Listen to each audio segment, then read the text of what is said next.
50 alumnos, muchos de ellos ya creo que nos conocemos del curso anterior del semestre 1 de nutrición y dietoterapia. Entonces, bueno, el sistema va a ser algo similar, ¿no? Tenemos un poco más de tiempo, eso es lo bueno. Y de acuerdo a si vemos si va a haber otro docente o no, vamos a armar bien las rotaciones y las prácticas. Pero por lo pronto, si es que no hubiera otro docente, pues vamos a rotar en hospital 6 alumnos cada 2 semanas aproximadamente, ¿no? Ya lo vamos a coordinar bien con Grisel y ya les estoy avisando. Como siempre son 2 unidades, ya le mandé el cronograma a su delegada. El examen también está ahí la fecha por lo menos de la unidad 1 es inamovible, ¿ah? Por favor, chicos, no quiero estar que, por favor, posteren o nada. Si no se va a poder de forma presencial, lo haremos de forma virtual. Pero ese día va a tener que ser el examen de la unidad 1, ¿no? La distribución de la calificación, el 60% va a ser del examen que vamos a dar de la unidad y el otro 40% se va a dividir el 10% en las asistencias a sus clases teóricas y seminarios y el otro 30% va a ser la calificación de su práctica o del seminario, de acuerdo a cómo vaya a ser lo que hagan en esa unidad. ¿Sí? Y las teóricas van a ser usualmente los días miércoles igual a las 7 o los viernes a las 7, cada 2 semanas vamos a hacer un viernes. Si él fuera feriado, que hay algunas fechas que justo han caído feriado, vamos a tener que de repente adelantarlo, como va a ser la siguiente semana, que lo vamos a hacer el martes a las 8 de la noche. ¿Ya? Bien, hasta ahí, ¿alguna pregunta que tengan? Doctora, buenas noches. Todo claro, sí. Buenas noches, Doctora, sí. disculpe, acabo de entrar, tuve algunos problemas con la conexión y no sé si podría considerarme en la lista, doctora, por favor. Ok, te voy a considerar como tarde, ¿ya? Meneses, ¿sí? Bueno, Marco. sí, sí, doctora. Ajá, sí, doctora.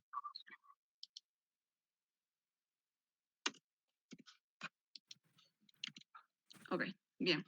¿Alguna otra duda, consulta? Doctora, buenas noches. También tengo Buenas el noches. mismo inconveniente. Ingresé un Mm, poco tarde. sí, igual tarde, ¿ya?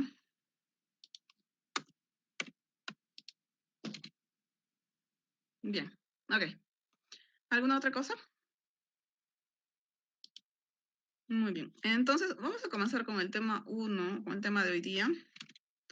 En la unidad 1 lo que vamos a ver es todo lo que es diabetes mellitus y una parte de lo que es tiroides. ¿Ya? Vamos a ver hasta hipertiroidismo y hasta ahí va a ser el primer examen. Entonces, voy a compartir pantalla, ¿ya? Un segundo.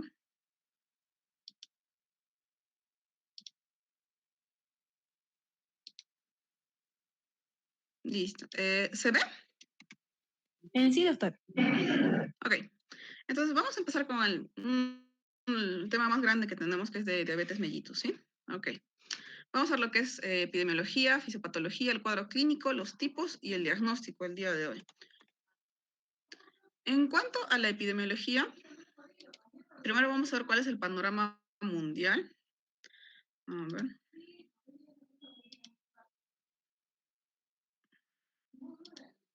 Ok, entonces, en este reporte de la Organización Mundial de la Salud, podemos ver que ha habido un aumento de la prevalencia de la diabetes, sobre todo la diabetes mellitus tipo 2, ¿no? Ahora vamos a ver los tipos, pero la diabetes mellitus tipo 2 es aquella que está más relacionado con la obesidad, los hábitos alimenticios, el sedentarismo, y es la más común. Entonces, para 1980, en la región de las Américas, la prevalencia era de aproximadamente 5%, y para el 2014 esto ha aumentado al 8.3%. En el Perú aproximadamente se habla de un 7% de prevalencia. Esa es una gran cantidad de personas con diabetes, de las cuales casi la mitad no sabe que tiene diabetes y muchas veces no recibe un tratamiento adecuado. Igual en este cuadro vemos que hay un mayor aumento de la prevalencia de pacientes diabéticos, pero hay que tener en cuenta, y vamos a ver en los siguientes cuadros, que hay una gran diferencia en cuanto al ingreso medio del paciente.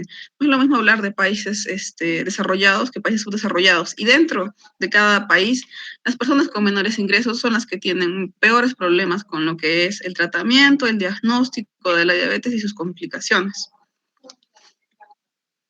Acá tenemos la prevalencia de sobrepeso en adultos mayores. Esto es para el 2014. Si vemos las diferentes regiones, por ejemplo, nuestra región, que es la región de las Américas, vemos que se está encontrando hasta un 62.8% de IMC mayor a 25. Estamos hablando de todo lo que es sobrepeso, obesidad grado 1, 2, todo eso. Aproximadamente en lo que son varones, el 62% ya tienen algún problema con el peso y el 59.8% de mujeres, siendo nuestra región una con la más alta prevalencia, seguida de lo que es la región de Europa, ¿no? Y en menor medida ya están otras regiones como la región del Pacífico Occidental o la región de África. Entonces, sabemos que la prevalencia de sobrepeso, obesidad es mayor por regiones como lo que es Norteamérica, Estados Unidos y México. De igual manera, aquí vemos por categoría de ingreso de los pacientes, de los países. Cuando son ingresos bajos, vemos que podemos tener hasta un 26.9% de problemas con el peso. Y en los ingresos altos vemos que puede haber desde el 61.5% hasta el 52.2%. Esto se ve principalmente porque, obviamente, las personas con mayores ingresos pueden tener mayor cantidad de dinero para más comida. Lo malo es que no se alimentan adecuadamente, sino que hay un desbalance en eso. Esta es la proporción de países que indican tener medicamentos esenciales en sus establecimientos públicos. Ya, también según la categoría de ingresos del país, tenemos acá, y acá es según la región en la que le divide la Organización Mundial de la Salud. Y si vemos, la mayoría tiene lo que es la insulina, la metformina y la sulfonilureas, que es lo básico, ¿no? Vamos a ir repasando en las siguientes exposiciones otras medicaciones mucho más modernas, actuales, pero eso no lo tienen todos los países. Obviamente los países de menores recursos como el nuestro no lo van a tener en el sistema básico de atención primaria. Entonces, si vemos la región de las Américas, pues casi el 90% de los establecimientos refiere que lo tiene. El problema es si nosotros comparamos los ingresos de cada país, ¿no? Obviamente los países con menos ingresos son los que tienen menor cantidad de medicamentos.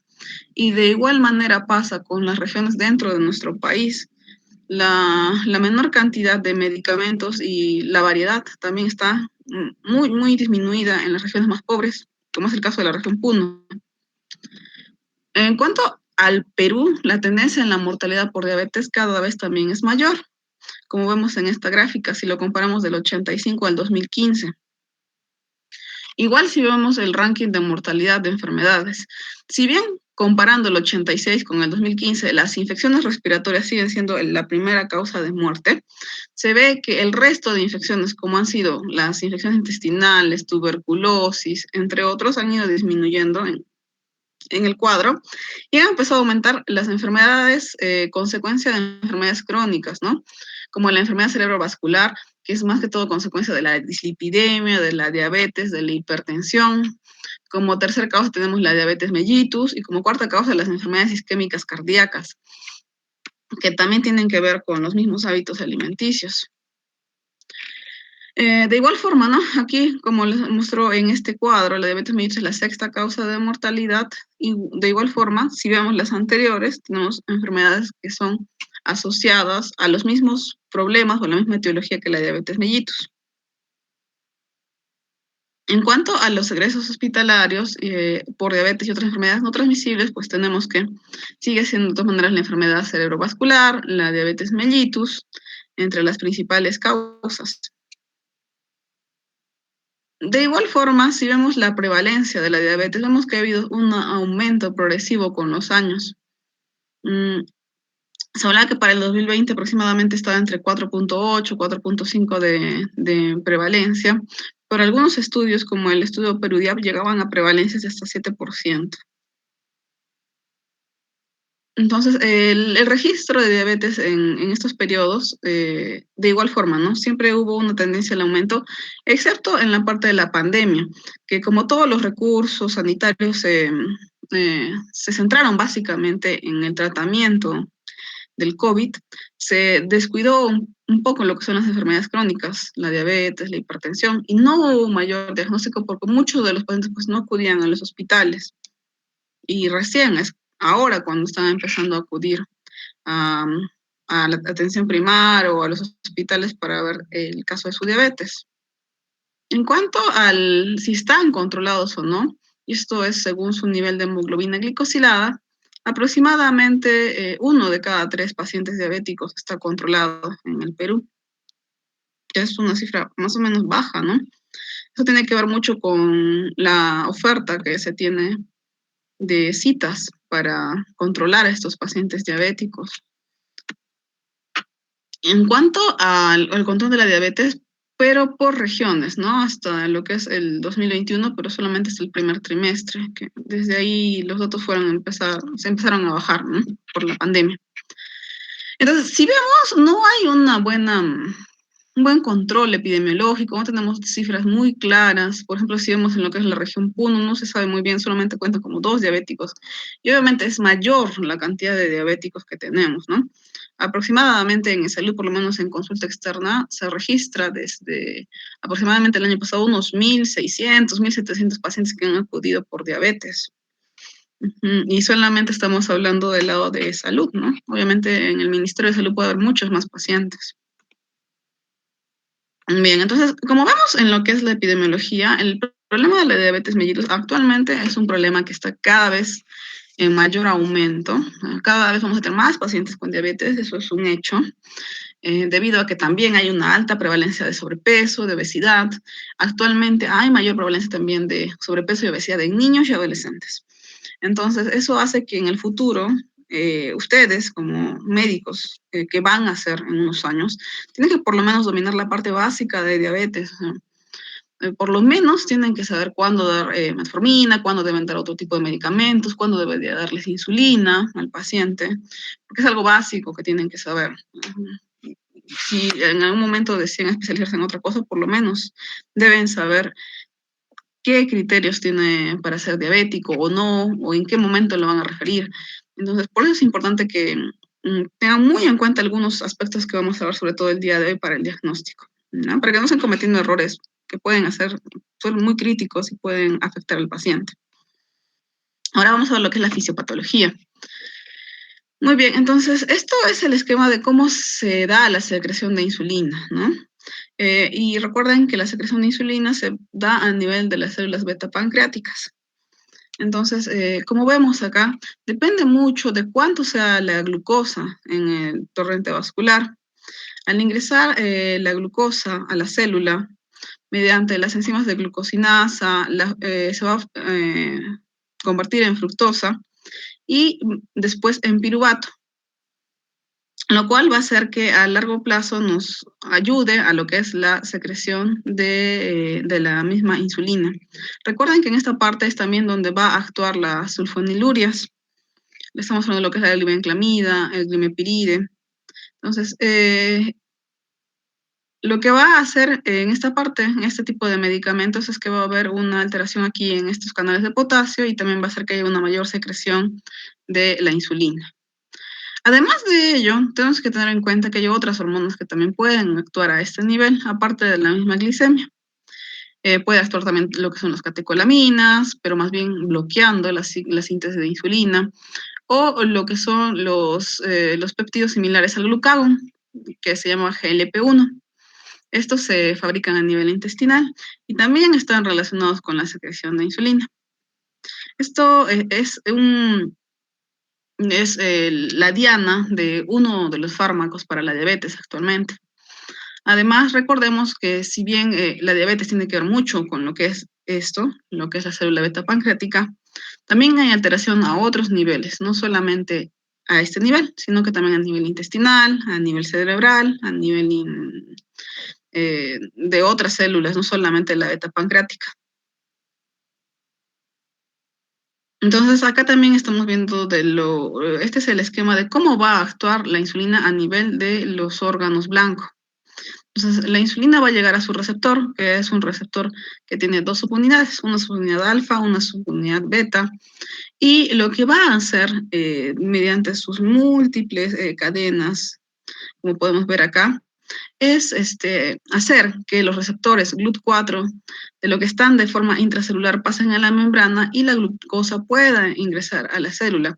De esta forma, los niveles de glucosa intravasculares pues disminuyen porque va a entrar a la célula que lo necesita. El problema cuando uno tiene diabetes mellitus tipo 2 es que esta insulina no está actuando como se debe. Y si bien en un primer momento hay una buena cantidad de insulina, esta no puede realizar este trabajo. Entonces la glucosa se va a quedar afuera. Y la secreción de estas glucotas no se va a dar. Además de eso, la insulina tiene otros mecanismos que están asociados también a la secreción o la síntesis de otras proteínas y de factores de producción celular. Por eso también se piensa que por esa misma razón es que muchos pacientes diabéticos tienen una mayor predisposición a ciertos cánceres. Entonces, si vemos los efectos endocrinos de la insulina, en el hígado, pues lo que hace es inhibir la glucogenólisis, inhibe la conversión de ácidos grasos, inhibe la conversión de aminoácidos en glucosa.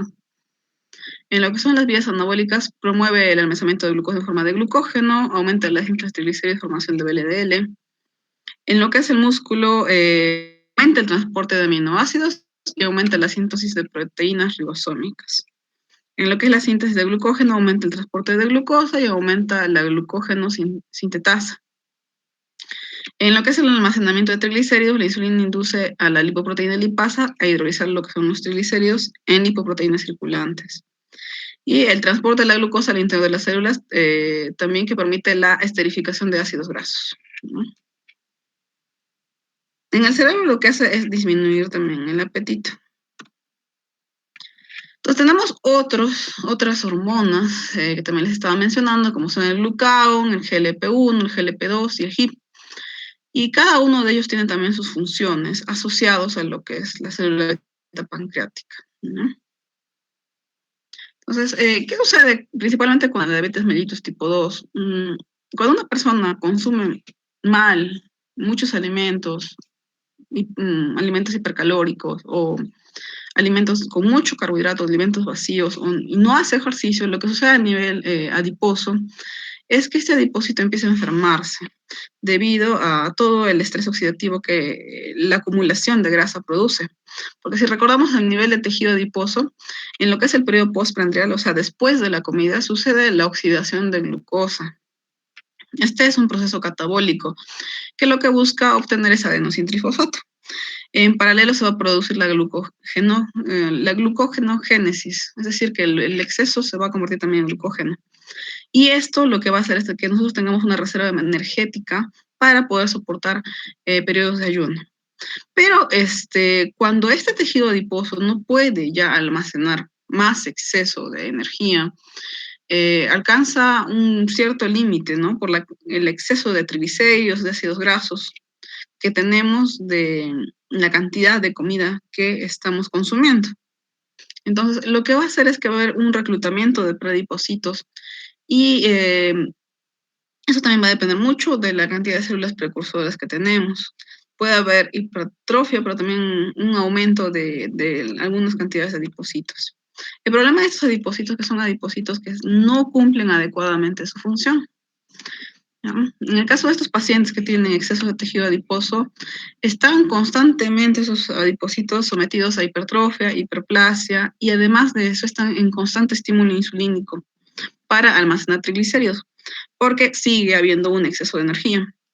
Entonces, esto es como un círculo vicioso, en el cual los adipocitos se saturan de capacidad de almacenamiento y empiezan a liberar citocinas inflamatorias, lo cual va a traer macrófagos que van a producir el factor de necrosis tumoral y va a haber un estado de insulinoresistencia permanente en estos adipocitos, porque sigue ingresando más cantidad de kilocalorías y se está exigiendo más a este adipocito, pero ya que está con mucha inflamación, pues no puede cumplir su papel adecuadamente.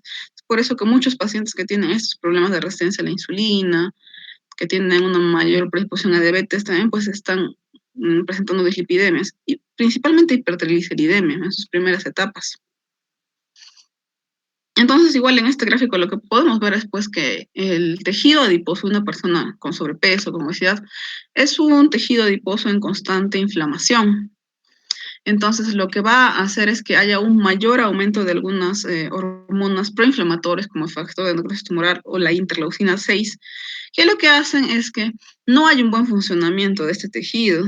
Y a largo plazo, pues eso también nos va a traer problemas como hígado graso, problemas en el propio músculo, que también no va a funcionar como un buen órgano diana. Las arterias pueden empezar a tener problemas de aterosclerosis, entre otros, ¿no? Entonces, la fisiopatología de la diabetes va muy de la mano con el resto de enfermedades metabólicas, pues, ¿no? Pero como les había mencionado, todo lo que es la hiperglicemia, el problema de la diabetes, no solamente tiene que ver con la insulina y la célula beta pancreática, sino que también los del resto de órganos en nuestro cuerpo también tienen disfunción.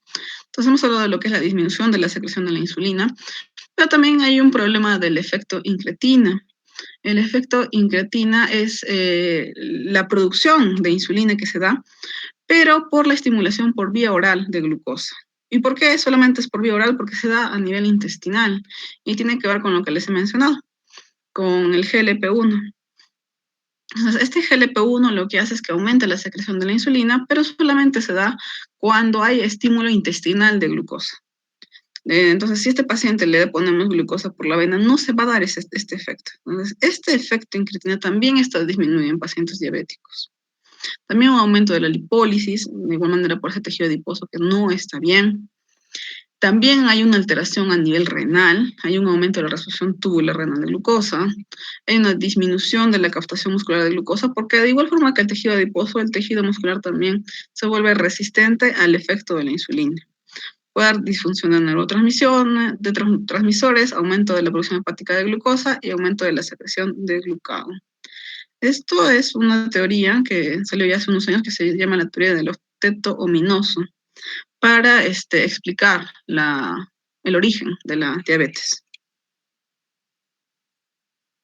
En este cuadro lo que vamos a ver es que el funcionamiento de la célula beta pancreática lo que va a hacer es va a ir disminuyendo con los años. A pesar de que el paciente ya sea diabético, diabetes mellitus tipo 2, a largo plazo, si es que los factores estresores o los factores causantes de ese diabetes no desaparecen, eso va a hacer que a largo plazo un paciente con diabetes mellitus tipo 2 se pueda convertir casi ya como un diabético tipo 1, debido a que las células pancreáticas van desapareciendo en el tiempo.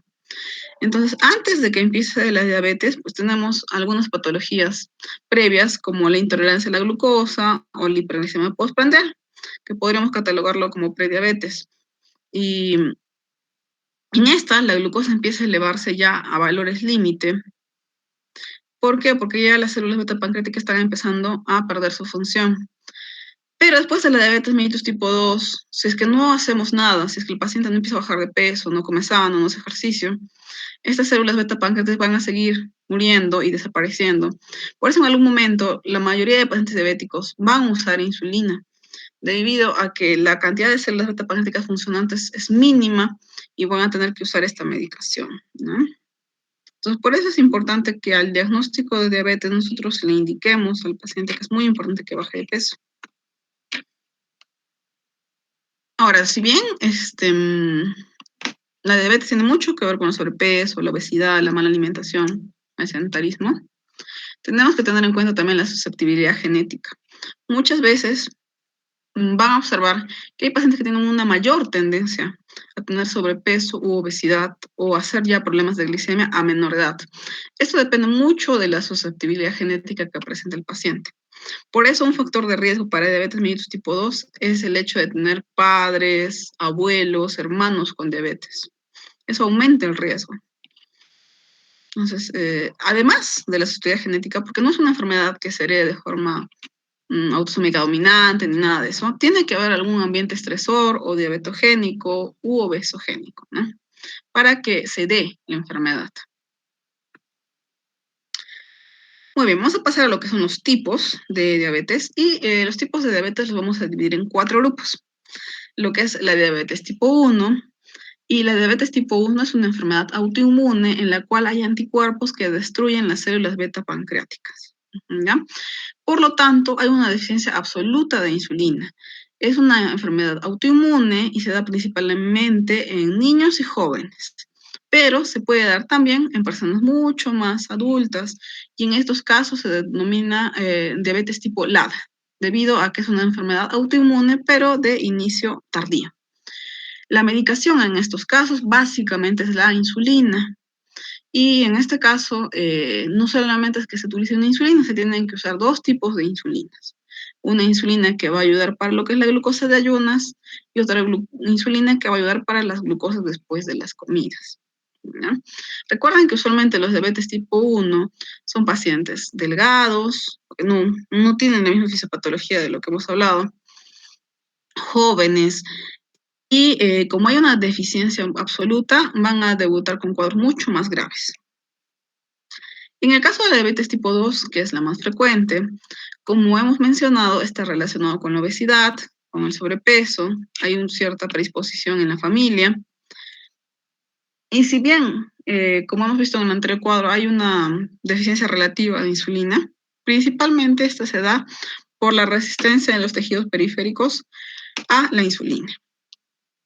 En el tercer grupo tenemos otros tipos de diabetes, en los cuales tenemos, por ejemplo, las diabetes relacionadas con defectos genéticos autosómicos, como son las tipo MODY, los efectos genéticos de células beta pancreáticas, los defectos genéticos a la acción de la insulina, la diabetes neonatal, las enfermedades del páncreas exocrino, como puede ser las pancreatitis, neoplasias, y las endocrinopatías.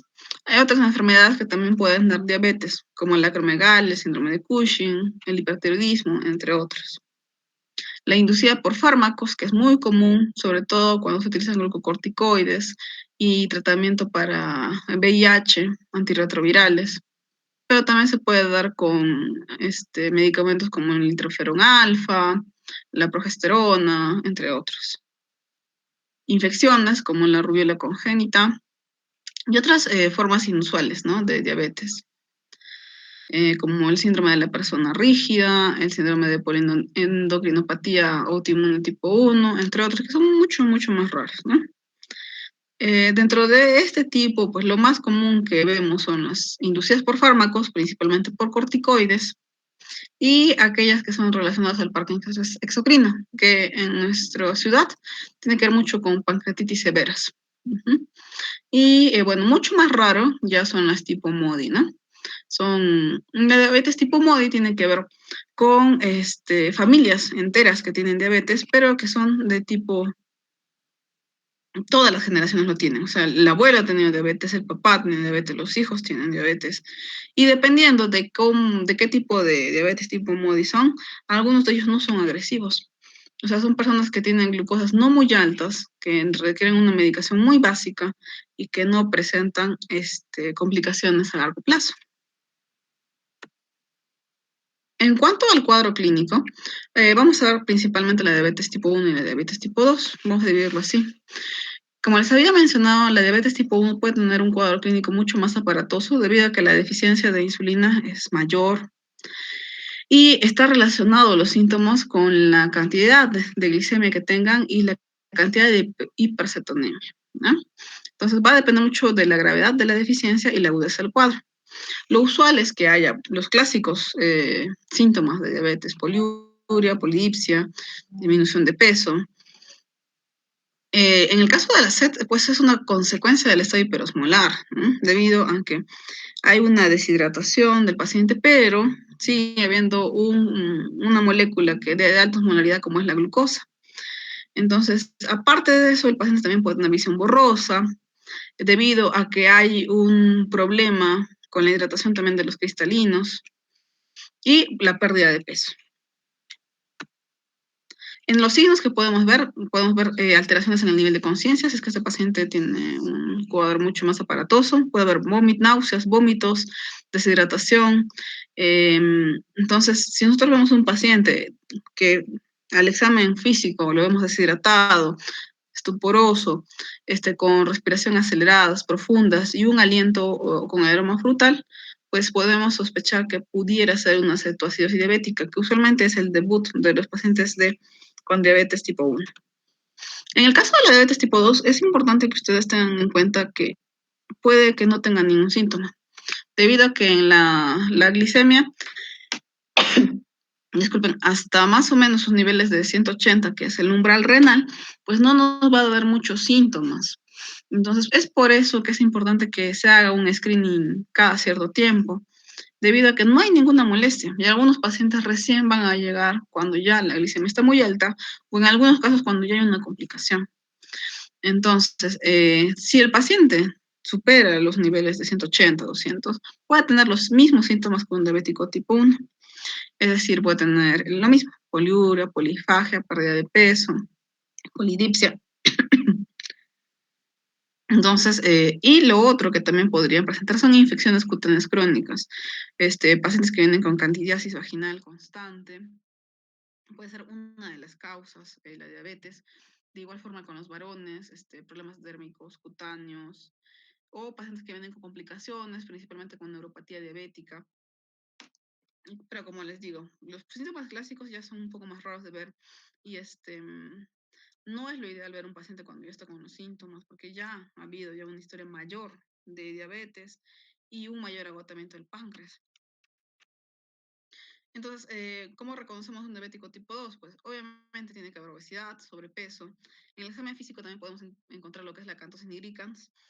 La acanthosis nigricans es pues la piel hiperpigmentada, hiperceratóxica que se podemos encontrar en el cuello, ingles, axilas, que lo que nos está indicando es que hay una resistencia a la insulina. Además, estos pacientes también pueden estar asociados a otras enfermedades como la hipertensión, debido a que su fisiopatología es similar. Entonces, en el momento del diagnóstico, la diabetes tipo 1, pues es más común que podemos tener poliuria, polidipsia, debilidad, baja de peso, entonces, que la diabetes tipo 2. De igual forma, la visión borrosa es un poco más común en la diabetes tipo 2, lo que es la vulvovaginitis o el prurito también es más común en la diabetes tipo 2, porque usualmente la diabetes tipo 2 pues, tiene un inicio más larvado, ¿no? Entonces eso da pie a que pueda haber otras enfermedades o algunas infecciones crónicas. Y bueno, la enuresis nocturna pues es más común en la diabetes tipo 1 porque es más que todo se da en niños y adolescentes, ¿no? Lo que es asintomático más es en diabetes tipo 2. Bien, entonces ahora vamos a pasar a lo que es el diagnóstico. Y primero vamos a ver lo que es el cribado o el screening, ¿ya? Estas son las recomendaciones de este año del 2023 de la ADA, de la American Diabetes Association. Y lo que tenemos que ver es que todos los pacientes que tienen sobrepeso y que tienen riesgos adicionales como inactividad física, que obviamente la mayoría de personas con sobrepeso tienen inactividad física, familiares diabéticos de primer grado, personas pertenecientes a etnias de alto riesgo, y en estos está todo lo que son latinos principalmente, mujeres que han tenido recién nacidos macrosómicos, mujeres que han tenido diabetes gestacional, mujeres con SOP, síndrome de ovario poliquístico, hipertensión arterial, dislipidemia. Estos valores de acá significan que el paciente ha tenido ya prediabetes, o algunos síntomas asociados a resistencia a la insulina como la acanthosis nigricans o a historia de enfermedad cerebrovascular o alguna de las complicaciones macrovasculares. Entonces, estos pacientes siempre tienen que tener un screening para diabetes, ¿no? Si no hay ninguno de estos criterios, el cribado se debe hacer a partir de los 35 años. Este año se ha bajado un poco más la edad, ¿no? Entonces, a partir de los 35 años ya deberíamos empezar nuestro screening para diabetes. Si los exámenes fueran normales, deberían repetirse cada 3 años como máximo. Ahora, ¿qué sucede en los niños y adolescentes? De igual forma, los niños que tengan problemas de sobrepeso u obesidad y tienen algún factor de riesgo también tendrían que ir a un cribado. Entonces, estos son los criterios diagnósticos para diabetes, ¿ya? Son los 4, es importante que se lo sepan. Nos tenemos la glucosa en ayunas mayor o igual a 126. Para considerar ayunas, tiene que haber una ausencia de ingesta calórica en las últimas 8 horas, ¿no? Eso se considera ayunas. Tenemos el test de tolerancia oral a la glucosa, que a las 2 horas el examen sea de más de 200 miligramos por decilitro, y el test de tolerancia oral a la glucosa se hace con una carga de 75 gramos de glucosa disuelta en agua. Eso debería venir en una preparación de sobre y que se diluya. El valor de hemoglobina glicosilada de más de 6.5%, Es importante que tengamos cuidado con la hemoglobina glicosilada como valor diagnóstico, porque se debe hacer en laboratorios que estén autorizados, con pruebas estandarizadas, y hay que tener cuidado porque la hemoglobina glicosilada no nos va a servir en pacientes, por ejemplo, renales, pacientes transfundidos, pacientes que están usando eritropoyetina, personas que tengan alguna alteración en la hemoglobina, alguna hemoglobinopatía. Y también hay que tener cuidado porque no es un criterio muy certero en la altura. Entonces, para diagnóstico hay que tomarlo con pinzas, ¿ya? Porque todavía no tenemos un laboratorio del todo estandarizado como para decir sí, tomar del todo este valor. Nos puede ayudar en algo, pero mientras no haya mayores estudios, por lo menos en personas que viven en altura, hay que tomarlo con mucha precaución. El otro criterio son pacientes con síntomas clásicos de hiperglicemia o crisis hiperglicémica con una glucosa al azar de más de 200. Entonces, excepto el cuarto criterio, que es si el paciente pues viene con los síntomas clásicos y le toman la glucosa en ese momento y tiene más de 200, es diabético y se le dice el diagnóstico al paciente. En el caso de los otros tres criterios, se requiere una comprobación. Entonces, en otro día hay que volver a hacer el examen y volver a repetirlo para ver si realmente sale alto. Tienen que ser 2 exámenes positivos para decir al paciente que es diabético. Y de igual forma, digamos que el paciente viene solo con una glucosa en ayunas, digamos, de 150. Para confirmar el diagnóstico, lo ideal es que le hagamos un test de tolerancia oral a la glucosa y con ese resultado ver si cumple o no los criterios de diabetes. Si no cumpliera los dos, habría que ver si cae de repente en el rango de lo que es prediabetes. Aquí nuevamente los valores que les he mencionado, pero es importante que consideren también lo que es la prediabetes, ¿no? En el caso de la glucosa en ayunas, la glicemia se considera entre 100 a 125, con una glicemia alterada, o hiperglicemia de ayunas. Y en el test de tolerancia, si a las 2 horas sale de 140 a 199, se considera intolerancia a la glucosa o intolerancia a los carbohidratos. Y con la glicosilada sería de 5.7 a 6.4, ¿no? Entonces, es importante que nosotros tengamos en cuenta esto, porque a veces digamos, van donde un médico de atención primaria o van donde un médico general, encuentran una glucosa en 110 y le dicen que es normal. Y no es del todo normal, sino que el paciente ya está en riesgo. Y no es que el paciente pueda desaparecer o no hacemos nada, tenemos que por lo menos hacer cambiar lo que es la dieta, el ejercicio y controlarlo en cierto tiempo para evitar que ese paciente pase la diabetes. Ahora, para el caso de lo que es la diabetes gestacional, que me olvidé de mencionar en los grupos de tipos de diabetes, es el cuarto tipo de diabetes. La diabetes gestacional para su diagnóstico tiene dos posibilidades. Hacemos en una prueba de un paso o de 2 pasos. Nosotros solamente vamos a hacer lo que es la prueba de un paso, en la cual es similar. Hay que hacer un test de tolerancia a la glucosa similar al diagnóstico de diabetes que hemos visto en la anterior diapositiva. Pero los valores son de 92 en ayunas, 180 a la hora y 153 a las 2 horas, ¿no? Entonces, si nosotros encontramos alguna de estas alteraciones, la paciente se considera que tiene diabetes gestacional. Ahora, es importante que ustedes consideren que la diabetes gestacional es una alteración de la glicemia que se presenta en las personas, en las gestantes. El screening se hace entre las 24 a 28 semanas y los valores que estamos dando son para ese diagnóstico. Pero una gestante tiene que hacer sus controles de glucosa desde el primer control. Entonces, si una paciente en su primer control viene con una glucosa de 130, 150 en ayunas, igual podría ser una diabetes mellitus tipo 2. ¿Ah? Por eso, si ustedes ven acá, los valores tienen cierta predisposición a ser similares a lo que son los valores para punto de corte de diabetes mellitus tipo 2, y se podría considerar que antes de considerar la diabetes mellitus tipo 2 está la diabetes gestacional, ¿no? Entonces, en el primer control prenatal lo que tenemos que ver es eso, que no tenga ya una diabetes, que ya ha venido esta paciente con diabetes y pues nunca se ha hecho un screening y ya tiene la enfermedad. Pero si esta paciente no tiene nada de eso, se debería hacer un screening a las 24 a 28 semanas con estos puntos de corte para poder hacer el diagnóstico. Debido a que la diabetes gestacional aumenta el riesgo de macrosomía fetal, aumenta el riesgo de muerte fetal y complicaciones maternas. Actualmente, la diabetes gestacional, primero hay que tratarla con dieta, ver si mejora o no, pero el tratamiento de elección es de insulina, ¿no? Todavía el uso de metformina, si bien se ha visto que no causa daño, no está 100% probado. Entonces, todavía necesitamos algunos estudios más para que de repente las sociedades lo empiecen a recomendar sin problemas o advertencias, ¿no? Bien. Ok, entonces la bibliografía de ahora la hemos tomado de lo que son las recomendaciones anuales de la American Diabetes Association, pero también lo hemos tomado de lo que es el Greenspan.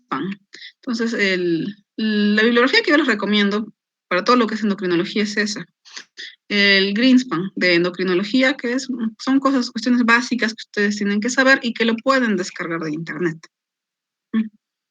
¿No? Ok.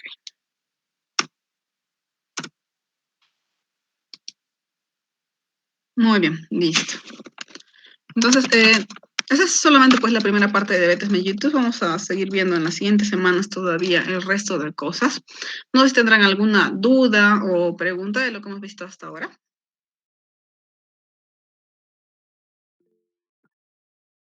Sí, Joaquín.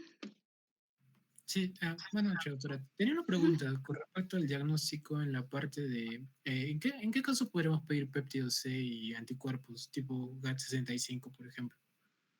Ya. Los anticuerpos principalmente y el péptido C lo vamos a pedir cuando no tengas alguna duda para diferenciar una diabetes mellitus tipo 1 de la diabetes mellitus tipo 2. Que a veces pasa, ¿no? O sea, digamos que tenga un paciente con cetoacidosis diabética que tiene 20 años, pero que tiene un poco de sobrepeso y, digamos, tiene antecedentes familiares con diabetes mellitus tipo 2. Entonces, podrías decir a ciencia cierta que el paciente tiene diabetes mellitus tipo 1 o diabetes mellitus tipo 2, es un poco dudoso. Entonces, en esos casos hay que pedir anticuerpos, que pueden ser anti-GAT, pueden ser anti-insulina. Y el péptido C es como la cadena que queda de la insulina. En el momento que se secreta la insulina, va a quedar una pequeña cantidad de aminoácidos, que es el péptido C. Y a diferencia de la insulina, el péptido C tiene un tiempo de vida media más largo, entonces este dosaje de péptido C es mucho más adecuado que un dosaje de insulina. Y nos va a hablar de cuál es la reserva del paciente, cuál es su reserva pancreática. Además de eso, el péptido C nos puede ayudar en pacientes que ya tienen cierta cantidad de años con diabetes mellitus tipo 2 y lo que nos va a indicar es la reserva pancreática. Entonces, algunos pacientes que ya no responden a fármacos, dosando el péptido C, si sale muy bajo, pues ya estamos pensando que el paciente ya pronto tiene que usar insulina. Esa es la función del péptido C. Desgraciadamente en nuestro medio no lo tenemos. En Puno no tenemos dosaje de péptido C, pero en otras ciudades sí hay y eso nos puede ayudar. Además, recuerden que no todas las diabetes en adultos son diabetes mellitus tipo 2. Entonces hay que tener cuidado. No siempre el hecho de solamente de que sea gordito no va a decir del 100% que es diabetes tipo 2. Siempre hay que indagar sus antecedentes familiares y también ver cómo fue el debut de su diabetes, ¿no? A veces sucede que son de pacientes adultos, pero a cada rato hacen cetoacidosis diabética. Entonces ahí también podemos estar sospechando que podría ser más bien una diabetes autoinmune, pero de inicio tardío, ¿no? Que como les digo, se llama LADA. Bien, ¿alguna otra pregunta? Sí, Edwin. Sí, doctora, buenas noches. Ujú. Con respecto más o menos a la fisiopatología, por ejemplo, si hablamos de las hormonas tiroideas T3 y T4, estas también tienen una acción hiperglicemiante, o sea, casi igual que el glucagón, o sea, estimulan la gluconeogénesis, estimulan la glucogenogénesis, no, perdón, la glucogenolisis, inhiben la glucogenogénesis. Entonces, ¿qué pasaría si, por ejemplo, tenemos un paciente y le estamos dando tratamiento farmacológico para la diabetes tipo 2? Pero este fármaco ya va a cubrir también la hiperglicemia causada por la T3 y T4, o sea, ya no me preocupo por eso. o es que este fármaco también, o sea, no tiene nada que ver con estas hormonas. Y aparte, como usted lo mencionó, hay otros tipos también de glucagón, las secretadas, por ejemplo, por los intestinos, el otro, por ejemplo, por la pared del estómago. ¿Y a Ujú. este nivel también actúan los fármacos o no? ¿O tengo que preocuparme si le doy tratamiento a un paciente diabético? Ya, claro, mira. En el caso de los pacientes con problemas tiroideos, están en otros tipos de diabetes, ¿no? Van a ver que algunos pacientes con hipertiroidismo pueden presentar diabetes, o sea, glicemias alteradas por el exceso de hormonas tiroideas. En estos casos, como no es una diabetes mellitus tipo 2, el tratamiento tiene que ver con el tratamiento para el problema tiroideo. O sea, una vez que nosotros estamos tratando el hipertiroidismo con tiamazol, con propiltiuracilo, la disminución de las hormonas periféricas va a hacer que la glicemia también vaya controlándose y no se necesita ningún tratamiento para la glucosa, ¿no?